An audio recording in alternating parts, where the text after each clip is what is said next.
Hello દોસ્તો, કેમ છો બધા? મજામાં? આપણે બેંક નિફ્ટી એનાલિસિસ કરીએ છીએ. તો બેંક નિફ્ટી એનાલિસિસ ક્યારે, ક્યાં અને કેટલું જશે, કેટલું નીચે જશે, કયા પોઈન્ટ પર ખરીદીશું અને ક્યાંથી આપણે એક્ઝિટ કરીશું, ક્યાં બાય કરીશું, ક્યાં સેલ કરીશું, એ ખાસ ચાર્ટ પેટર્નમાં આપણે જોઈશું. કે આ જોઈ લો, આ કેન્ડલ ફૂલ બનેલું છે, આખું ભરેલું કેન્ડલ. અને આ જે છે એ ખાલી કેન્ડલ છે. આ ખાલી કેન્ડલવાળાને ડોજી કેન્ડલ કહે છે. અને આ ભરેલા બે બાજુમાં રેડ અને ગ્રીન હોય તો એને બેરી સિંગલ પિંગ અથવા બુલી સિંગલ પિંગ, આ બે મેન થિયરી છે. આ જ્યારે 1:1 અહીંયા જોઈ લો તમે, આપ્યો એ આ કેન્ડલ બનાવ્યું હતું પિન બાર ડોઝી. તો આમાં જ્યારે આ રેડને બ્રેકઆઉટ કર્યું અને આપણે આનો એસએલ રાખીને બેઠા હોય તો આસાનીથી માર્કેટ 1:1 દઈ ગયું. એવી જ રીતના અહીંયા નીચે તો કે અહીંયા સ્ટ્રોંગ હતું ગ્રીન, અને તે હતો બેંક નિફ્ટી ચાલતી હતી 51,786 ઉપર ચાલતી હતી. તો એક્ઝિટ ના આવી અને માર્કેટે રિવેસ કર્યું.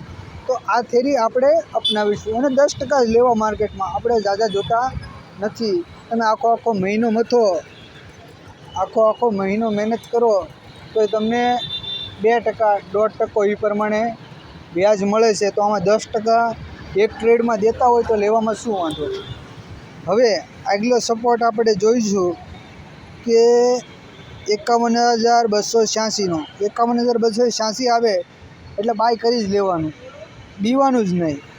અને પ્લસ તેમાં 10% મળે, પ્લસ કે 200 લીધો હોય તો 220 રૂપિયા થાય તો નીકળી જવાનું, 300 લીધો તો 330 થાય તો નીકળી જવાનું. પછી ઊભું રહેવાનું નહીં, બહુ ઝાઝી વાટ જોવાની નહીં. લાલચ બુરી બલા હૈ. કારણ કે માર્કેટમાં લોકો ના ગ્રેડ અને જે ઇંગ્લિશમાં કહેવાય છે કે એક ડર અને બીજી લાલચ. આ ડર અને લાલચ તમને માર્કેટમાં જીતવા દેતી નથી. જ્યારે આપણે લેતા નથી એ ડરને લીધે કે બીકને લીધે આપણે જ્યારે લેતા નથી તો એ માર્કેટ ત્યાંથી એનાલિસિસ પ્રમાણે હાલે છે. અને જ્યારે લાલચમાં રહી છીએ તો આપણે પ્રોફિટ બુક નથી કરતા, તો સેલે લોસમાં બુક કરીએ છીએ. તો માર્કેટ આપણને આપે છે રાજી ખુશીથી, તો રાજી ખુશીથી લઈ લેવું. આ સ્ટ્રોંગ છે. ત્યાર પછી આ સ્ટ્રોંગ ગ્રીન કેન્ડલ છે, પણ આ કેન્ડલ 10% આપશે. પણ આ સપોર્ટ કરતાં જ્યારે આ સપોર્ટ લઈશું 50,186 વાળો, તો એ સપોર્ટ આપણા માટે બેસ્ટ રહેશે. અને રેઝિસ્ટન્સની આપણે વાત કરીએ તો માર્કેટ ઉપર જાય તો કેટલે જાય તો આપણે ઓલું કરીશું. તો કે માર્કેટ સ્ટ્રોંગ રેડ જોઈએ તો આપણે માર્કેટ 53,370 આજુબાજુ છે. તો નાથી માર્કેટે નાથી પુટ આપણે બાય જરૂરથી એની પુટ બાય કરવો પડે.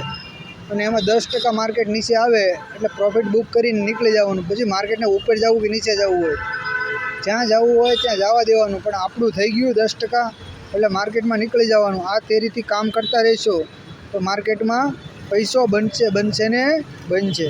જય હિન્દ, જય ભારત.